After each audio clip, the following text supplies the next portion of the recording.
ಆತ್ಮೀಯ ವಿದ್ಯಾರ್ಥಿಗಳೇ, ಹಿಂದಿನ ತರಗತಿಯಲ್ಲಿ ದಹನ ಮತ್ತು ಜ್ವಾಲೆ ಅಧ್ಯಾಯಕ್ಕೆ ಸಂಬಂಧಪಟ್ಟ ಹಾಗೆ ದಹನ ವಸ್ತುಗಳು, ದಹನಾನುಕೂಲಿ ವಸ್ತುಗಳು ಮತ್ತು ದಹ್ಯ ವಸ್ತುಗಳ ಬಗ್ಗೆ ನಾವು ಸುದೀರ್ಘವಾಗಿ ಚರ್ಚೆ ಮಾಡಿದ್ವಿ.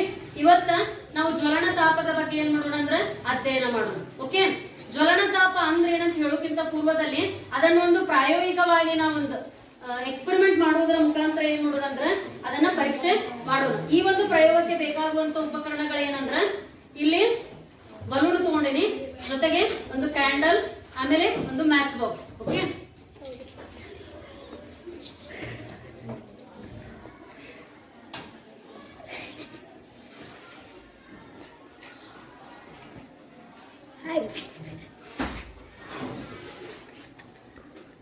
ನೋಡ್ರಿ, ಸ್ವಲ್ಪ ಕ್ಲಿಯರ್ ಆಗಿ ಅಬ್ಸರ್ವ್ ಮಾಡ್ರಿ.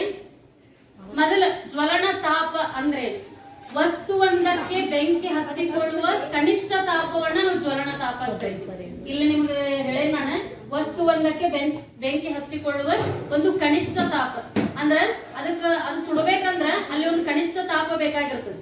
ಅದಕ್ಕೆ ನಾವು ಜ್ವಲನ ತಾಪ ಅಂತ ಹೇಳಿ ಹೇಳ್ತೇವೆ. ಏನ ಜ್ವಲನ ತಾಪ ಅಂದ್ರೆ ವಸ್ತುವೊಂದಕ್ಕೆ ಬೆಂಕಿ ಹತ್ತಿಕೊಳ್ಳುವಂತ ಒಂದು ಕನಿಷ್ಠ ತಾಪಕ್ಕೆ ನಾವು ಜ್ವಲನ ತಾಪ ಅಂತ ಕರಿತೇವೆ. ಹಾಗಾದ್ರೆ ಹೇಗೆ ಇದನ್ನ ನಾವು ಒಂದು ಪ್ರಾಯೋಗಿಕವಾಗಿ ನಾವು ಪರೀಕ್ಷೆ ಮಾಡಬಹುದು ಅಂದ್ರೆ ನೀವು ಸ್ವಲ್ಪ ಅಬ್ಸರ್ವ್ ಮಾಡ್ರಿ.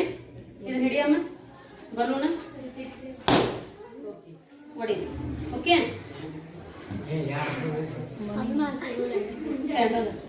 ಕ್ಯಾಂಡಲ್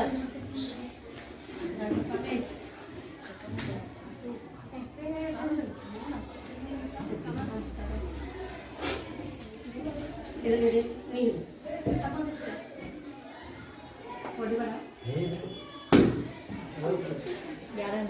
ಈಗ ಹಚ್ಚಮ್ಮ. ಈಗ